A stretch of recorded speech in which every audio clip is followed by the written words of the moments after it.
viewers, a very good evening. Welcome to our FB live session. And today we have an interesting topic, that is cervical cancer. As November is considered as Cervical Cancer Awareness Month, so we have come up with this live discussion on cervical cancer. What are the causes for it? What are the symptoms for it? What is the latest treatment option available? And how do we prevent cervical cancer? So for today's our discussion, we have with us Dr. Chinnababu sir, who is a Senior Consultant Surgical Robotic Oncologist at Apollo Hospitals, Jubilee Hills, Hyderabad. Welcome sir. Namaste. Thank you so much sir for being here. And so dear audience, if at all you have any doubts related to cervical cancer, please leave them in the comment section. We will be taking them during the live session. So as our topic is cervical cancer and November being Cervical Cancer Awareness Month, please tell us about this Cancer Awareness Month. Certainly, thanks Harita for the kind introduction, and it's such a joy and privilege for me to bring about the awareness for cervical cancer. And most of us would know that cervical cancer is the second most common cancer in women in India, and in rural India it is the number one cancer. So thanks to the improved hygiene and better practices and lifestyle, slowly the incidence is coming down in rural India, and now breast cancer has become the number one cancer in women, and cervical cancer is number two.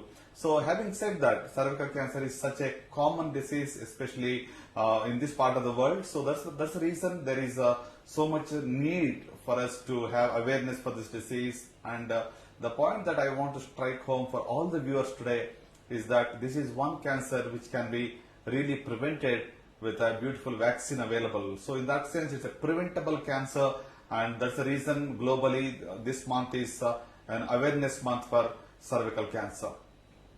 So what is this cervical cancer? I do understand from the name itself it is meant by cancer of the cervix, but please elaborate a bit about that.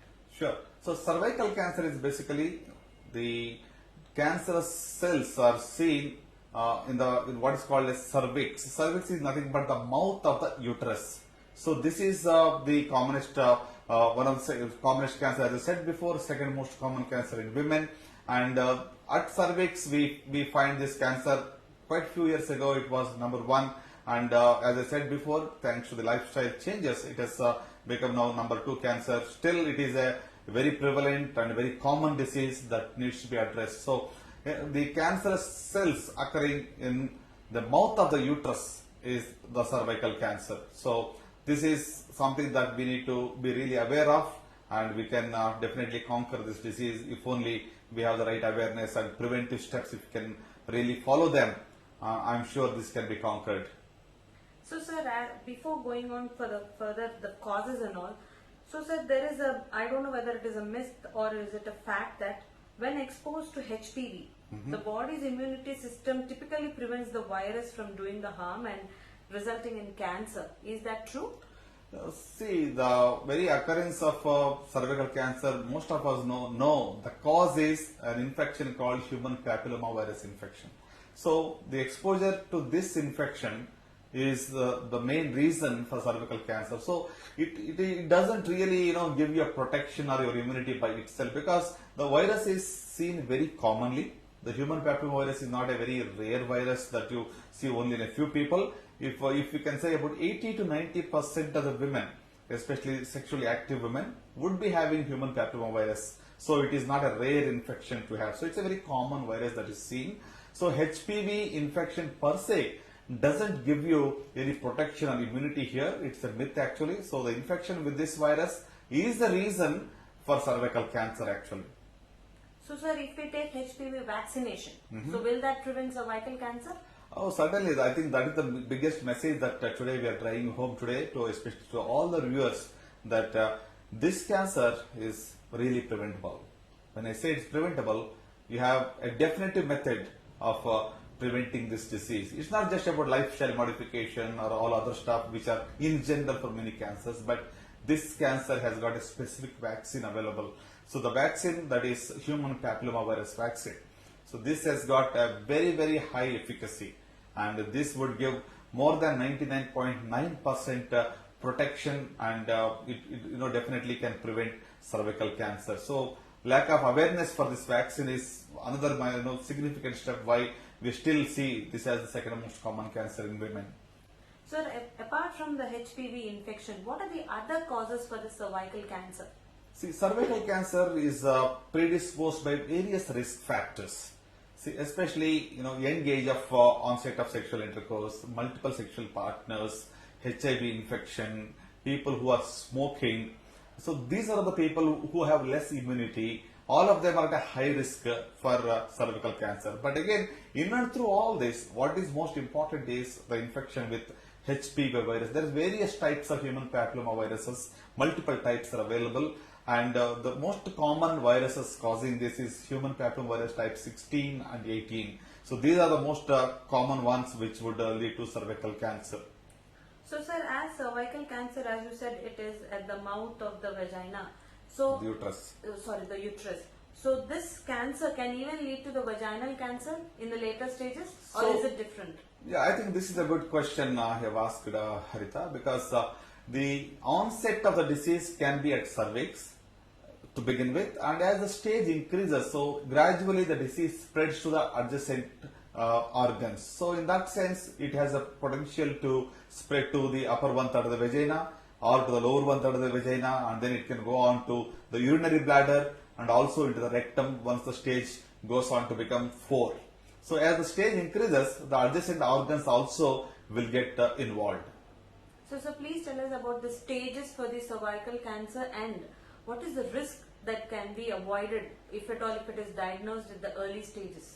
So I think the commonest stages, as we all know, for any cancer, we have most commonly 4 stages. So stage 1, 2, 3 and 4. So the early stage, even up to stage 2A, is something that we can look at as a surgically manageable, and something that we can look at radical cure is possible either with surgery alone, or sometimes you can give radiotherapy if surgery is not possible. So as the stage increases, as we all know, it is advancement.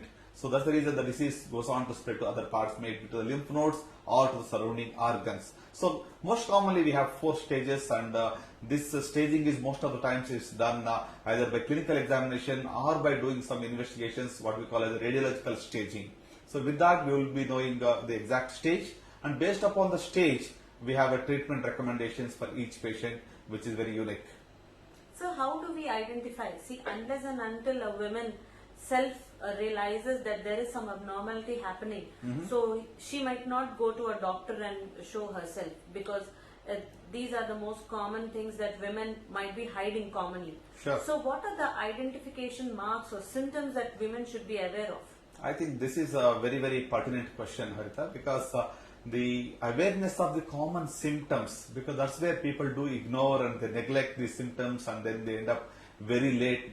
About 60 to 70% of cervical cancer still in this country are seen in a late stage. So what are the common symptoms that you encounter, that you need to listen to your body? So as I say, for any cancer, listen to your body. Anything which is new or abnormal finding that you have, lasting for more than a week or 15 days, please report to your doctor. So now what are the common symptoms? So if you look at the most common symptoms for cervical cancer, the number 1 is excessive bleeding, especially bleeding after intercourse, or bleeding in between the menstrual cycles, or spotting that you may have seen of late after you have stopped cycles.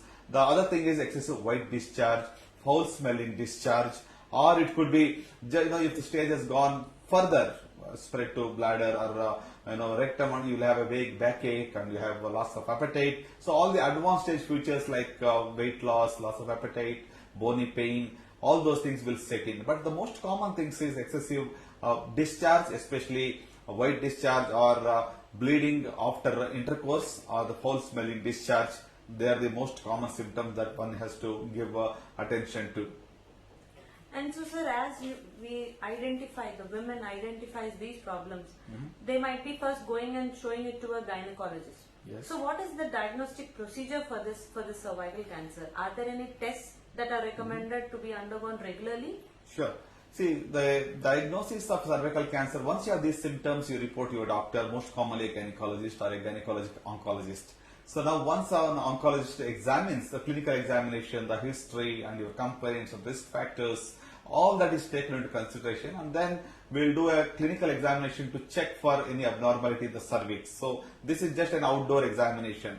And that's where if you find that there is any growth in the cervix, then that's when you take a biopsy. So the simple biopsy is an outdoor process wherein you take a small chunk of tissue and that is sent for testing to the pathological lab. So within 4 to 5 days we get the report and then we would diagnose it and then do the staging procedure for which we do a CT scan and MRI, or in some cases we do a PET CT scan. So sir, as you were mentioning the pap smear test, so how commonly and regularly can it be done in women? Okay, so the pap smear is basically for screening for cervical cancer. This is for people who do not have any symptoms. Okay. So diagnosis is for people who have symptoms. Somebody who has got a bleeding per vagina, somebody who has got a excessive white discharge, somebody who has got a foul smelling discharge, any unusual symptom that has come. So they seek attention of a doctor. Then we clinically examine. If we find any growth, we take a biopsy. That is for the diagnosis purpose. But now the pap smear, what we are talking about is for screening of cervical cancer. So cervical cancer screening includes various tests. May be just a simple pap smear, or it could be a simple visual inspection with acetic acid, or it could be a HPV DNA testing, or sometimes we can do a co-testing of both HPV test and the pap smear. So pap smear is a simple test wherein the scraping of the cells from the cervix is done with a brush, and then you put those cells into a slide and check them under the microscope. That's when you try to identify if the cancer has already begun, even if you do not have any symptoms. So basically, screening is done for people who do not have any symptoms. It is for the so-called normal people. For an early diagnosis, we do a screening. So this picks up a pre-cancerous lesions also many times, and that's how you'll be able to treat much early than you develop any symptoms. So sir, this pap smear test, how frequently can it be done in women, and from what age group to what age group this should be done? I think this is very relevant thing that all the audience should know as well, because pap smear is as a recommendation. If you see, the testing is to be of late, the indication is to up to 25 years of onset. 25 years, any women at the age of 25 years should begin pap smear. And if you are doing a HPV testing as well, then the interval can be 5 years. If not, do it once every 3 years. So after 25 years, you begin pap smear. If it is normal, then do it once every 3 years. So this can go on till 65 years of age. After 65 years of age, there is not much benefit of doing screening with pap smear. So between 25 and 65, you do every 3 yearly if you are doing only a pap smear. The other options, as I said before, the best option would be to do a HPV testing, or the other option is to do a HPV and pap smear. This is a co-testing. So all the three options are there. So HPV testing, if you do, you don't have to repeat for 5 years. So that is the much better accuracy that you would be having. So pap smear, keep in mind, please do start your pap smears at the age of 25. Do it once every 3 years. And if you if you have a facility and if you have access to HPV testing, which is very much possible these days, you can do it once every 5 years. Thank you so much, sir. And sir, as we are talking about the screening test and the diagnosis, once we are diagnosed with cervix cancer, so what is the treatment options that are being given? Is it only surgery? Is it only radiation? Or through medicines it can be cured? Please elaborate, sir. Sure. I think once you do the screening, we try to do an early diagnosis. Even if we have a symptoms and then we have a diagnosis of cervical cancer, then we do the staging to know exactly what is the stage. So once the diagnosis is established, staging workup will be done, as I mentioned before, like a PET CT scan or MRI scan or a CT scan at least, to see the exact extent of spread of the disease. So has it gone to bladder? Has it gone to the rectum? Has it gone to the lymph nodes? Has it gone beyond the abdomen? Has it gone higher up? So all this is seen by means of radiological imaging. So once the staging is complete and you have the clinical and radiological staging done, based upon the stage, the treatment is offered. So as you were mentioning, is only surgery the best option, or the radiation best option, or only chemotherapy? So most of the times it is like this. Young women, people who are less than 45, people who are not too obese, for them, for early stage, when I say early stage, up to stage 2A. So that is the stage wherein you would be having a surgical treatment as the best option if patient is fit, because for early stage surgery is very quick because you will be recovering in less than a week's time. You can return back to your home well, and sexual function will be preserved, especially for younger women. So in that sense, for early stage disease, people who are fit for surgery, surgery is the best option. So even for those people who are not fit, even early stage as well, we have chemo radiotherapy as one of the definitive options also. So again, if the stage is 2B and above, then the standard of care today will be chemo plus radiotherapy for over a period of about 6 weeks. So this is the, in general, for early stage, surgery or radiotherapy. For late stage, we have only chemo radiotherapy as the option. So for stage 4 and beyond, we have only chemotherapy, and radiation also would not have much of benefit. So it all depends upon the stage and also the patient's preference and patient's age, and that's how we tailor the treatment based upon the patient's choices and the disease stage. For example, young women with stage 1A1 disease, very early disease with just a micro invasion and low spread to the lymphovascular space. So for them, we don't even have to do a radical surgery in terms like removal of the uterus or the tubes or the lymph nodes. We can just do something called as conization, remove just a local part, and even with a leaf excision we can do. So that's how we can do a fertility preserving surgery for young women. So if that's the key is, if the diagnosis is very early, we don't have to be too radical in our treatment also. As the stage increases, you have multimodality treatment given to you. If it is very early, single modality treatment will suffice. You don't have to go through the process of multiple modalities of treatment like surgery, chemo and radiation. Sir, as you're a robotic oncosurgeon, you're an expert in robotics. How does robotics help for cervical cancer? I think this is a very controversial question also. I would say at this point of time, minimally invasive surgery in cervical cancer is feasible option. It has been done successfully by various groups, but of late there has been some concern with respect to the role of minimally invasive surgery for cervical cancer, especially for stage 1B2 and B1B2 and then stage 2A. So because recently there is a study called a LAC trial which has shown that the disease-free survival and the overall survival are inferior in minimally invasive surgery compared to the open standard surgery. And apart from that, a couple of other trials also have shown some evidence, little bit tilting against minimally invasive surgery. But again, this is not, each case selection is very important. In early disease, somebody, who has a stage 1A1 disease or A2 disease, I think still robotic surgery is a feasibility and option. We discuss all the pros and cons and then you take a decision. But in general, as of today, minimally invasive surgery has got a negative connotation as far as the surgery for cervical cancer is concerned. Why is that, sir? Is it not safe, or because for women robotic surgery is the best option because they can go back to their work immediately, they need not stay in the hospital for many hours and all.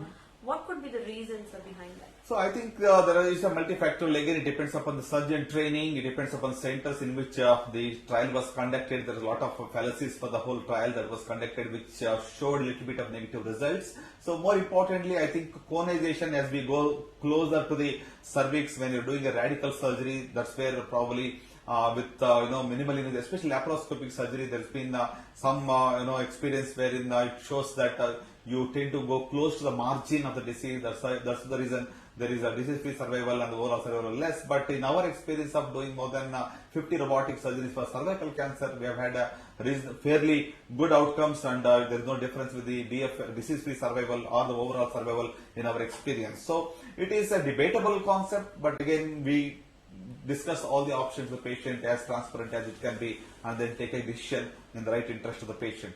Thank you so much, sir. And so there is one more myth that goes around saying women who smoke have higher chances of getting affected with cervical cancer. Is that true? Definitely, smoking is a risk factor for cervical cancer. As many other cancers, like for breast cancer, it is a risk factor, for oral cancers, for lung cancer, throat, and urinary bladder. Cervical cancer also, smoking is a significant risk factor. I think we discussed about all the risk factors before, but certainly yes, smoking nowadays is quite commonly seen even in women. So it is a significant risk factor, and I would suggest encourage people to quit smoking, this being a risk factor for cervical cancer. Sir, is even passive smoking a risk factor? Because that is common nowadays. People say I don't smoke, but they do passive smoking. They give company to the smokers. Even that is a major risk factor. Please elaborate, sir. Certainly, I think passive smoking is again a risk factor because the side stream of the smoke does contain much more toxins than the mainstream itself. So 25% of the lung cancers are attributed to passive smoking. So in that sense, the person who is giving a good company is at a higher risk in fact because of the more toxins, because in each of the cigarette smoke you have more than 4,000 chemicals, of which close to 100 are known to be toxins, which are definitely proven to be carcinogens. So in that sense, the side stream does have much more carcinogens than the mainstream. That's the reason I think you need to be beware of with whom are you sitting and what they're doing. So I think we need to discourage smoking in public places. That's the reason it has been the law has been enacted. But again, tobacco control in this country has been still at a primitive stage in spite of all the legislative acts that are there, because it is up to us to decide whether you want to smoke for your own health's sake, and also you're troubling others and you're putting others at risk. Sir, is cervical cancer life-threatening? Life-threatening is a very subjective word, I would say, because any cancer for that matter, it all depends upon the stage. So the outcomes depend upon the stage. If you diagnose the disease in a stage 0 or stage 1 or stage 2, we are looking at a potential cure. Now if you diagnose the disease in stage 4, so we are only prolonging the life, but we are not curing the disease. We are only giving a symptomatic treatment or palliative care. So that's how the whole issue of whether it's life-threatening or not depends upon which stage you are able to diagnose the disease. So now here, a life-threatening disease can be prevented by simple means of taking a vaccine. But I think this message has to go down to everybody who's watching this live session, because you can pass on this message to all your daughters, your sisters, people up to 25 years of age. You can start the cervical cancer vaccine from the age of 9 to 12. Between 9 to 12, it can be given. Doses of 3 doses can be given, 0, 2, and 6 monthly. So three doses to be given, and this can be this is ideally given before somebody who is into puberty or into adolescence, basically, because that's when the infection rate or the chances increases once they're sexually active and they have the menstrual cycles starting. So the earlier you give, the better it is. So even if for any reason you have not given this vaccine, probably the best option would be to take till 25 years of age. So this vaccination is something that that has to be kept in mind. 3 doses, 0, 2, and 6 monthly at 6 months time, and then this is a preventable cancer. So other risk factors like smoking, alcohol, and sedentary lifestyle, the infection, the exposure to some other infection like HIV, all is within our control, which we can definitely take a preemptive action. So sir, there is one more myth around, and I think it is reality as well, because women who take this anti-pregnancy pills, and who even take pills for not getting aborted while they are pregnant, in a long run, they say that they might get affected with cervical cancer in future. Is that true? See, there is some risk factor with long-term consumption of oral contraceptive pills. So that is something that has to be kept in mind, especially for those who take for more than 5 years. Again, for cancer in general, keep in mind that there is nothing like poison. It all depends on dose. So what is taken on a regular basis and a higher dose would lead to more risk. So how do we prevent this cervical cancer, sir? Apart from the vaccination that you are mentioning, any other lifestyle changes that we need to make so that we are away from this? Certainly, I think prevention is better than cure. We all know that. So prevention is possible by lifestyle modification. Cervical cancer is a lifestyle disease again. So how can we do that? So most importantly, I think your habits in terms of if you are smoking, please quit smoking, and multiple sexual partners or early age of sexual intercourse. So all these factors can be prevented. So that's where you can take preemptive action. If you are habituated to consumption of more alcohol, I would say that that's another way of preventing. So quit smoking, limit consumption of alcohol, and then stop exposure to sexual partners, especially multiple sexual partners, early age of exposure. All that can be, if we can stop, certainly we can reduce the risk of cervical cancer. But more important than all these things, as you already mentioned about the HPV vaccine. So that is something that is known to be very, very effective. So there are two cancers for which vaccines are available. One is the hepatitis B virus vaccine, which can lead to liver cancer. The hepatitis B virus infection can lead to liver cancer. So prevention of liver cancer with hepatitis B virus is possible with the vaccine of hepatitis B virus. And then the HPV vaccine does prevent the cervical cancer. So these two cancers can be prevented with two vaccines. Thank you so much, sir. And sir, as we were talking about cervical cancer in women, so there is one more myth around which says that once we reach or cross the menopause, so women are at a safer side of the ball. So is that true? Not necessarily, because age per se, even in general, any cancer risk does increase as the age increases. But in cervical cancer, relatively we see in younger age group. But it doesn't. Once you cross the menopause, it doesn't mean that you would not get. So it's a myth, and you need to. That's the reason we are doing a pap smear till age of 65. So that means to say that people get treated for. It is known to occur in people who are after menopause as well. And I think, sir, we need to not hide the elephant in the room, that is the COVID that has been around us and been a part of our life now since quite a few long time. So, sir, what are the precautions that a cancer patient should take during this COVID times, because their immunity levels are very low? Cancer patients with COVID, I think I would say beat cancer beyond COVID. So COVID is here to stay for some more time. Hopefully we'll have the vaccine very soon. But irrespective of that, it is going to be there for some more time. So given that, cancer cannot wait for COVID, and people who are on chemotherapy or radiotherapy or after surgery for cancer, usually when they're going to the treatment, they're at a little bit of a immunocompromised state. That's the reason they need to maintain social distancing. They need to wear the N95 mask. I think we have all now known enough about prevention of COVID because it's not just about touching few articles or newspaper or the milk that you would get COVID, but it's most importantly it is transmission is through the breath. So that's the reason droplets is the main modality of spread of COVID. That's the reason wearing of the N95 mask all the time and social distancing is very, very vital. And you need not stop your cancer care because of fear of COVID, because I think we are past the stage wherein people were initially trying to postpone their cancer care because of COVID. So now cancer cannot wait for the COVID to go. So beat cancer beyond COVID. Thank you so much, sir. And dear audience, for your information, only just for this talk, in order to have an audio clearance, doctor has removed his mask and is speaking. There is nothing else, otherwise that doctor is not wearing a mask. And at Apollo hospitals, we are following strict precautions to ensure that you are entering a safe zone.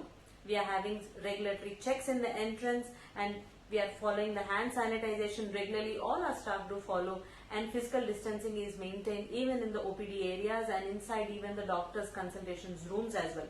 So you can be rest assured that you are entering a safe zone but not any infectious zone. And so, sir, any final words to our audience about this cervical cancer, especially to women? To all the women who are there, I would encourage each one of you to kindly think through and give a few minutes of your time and pass this information to all others whom you love or whom you care about, that cervical cancer is a preventable cancer. So we can prevent this cancer if only we have a better lifestyle and if only we have preventive steps in terms of vaccine, if we understand better. So the second most common cancer in women can be prevented with a vaccine.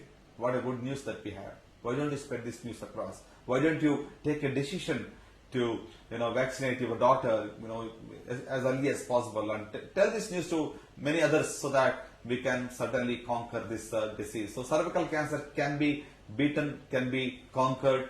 So please take care of your health. Listen to your body. Any symptoms abnormal, may it be excessive discharge, may it be postcoital bleeding, please report your doctor or a gynecologist or a gynecological oncologist, and then we can do the diagnosis early and take care of the management of the disease. So I would urge that prevention is the key here, and we have a wonderful solution in the form of a vaccine which is not available for most of the other cancers except for liver cancer. So please take this message home. Stay healthy, have a healthy lifestyle. If you are smoking, please do quit smoking, limit your alcohol consumption, and your lifestyle in terms of your sexual partners is also important. Please make a note of that to prevent cervical cancer. And more than anything else, one message that I want to leave back is that we can beat cervical cancer. We have a definitive vaccine available, and we can together prevent this disease. So please pass on this message to all your loved ones, and we can certainly conquer the disease. Thank you so much for watching, and I really appreciate your time and your availability here. Thank you so much, sir, for your valuable message, and thank you so much, dear audience, for tuning in. Stay tuned for more such educative awareness sessions on Apollo Hospitals page. Thank you, sir. Thank you.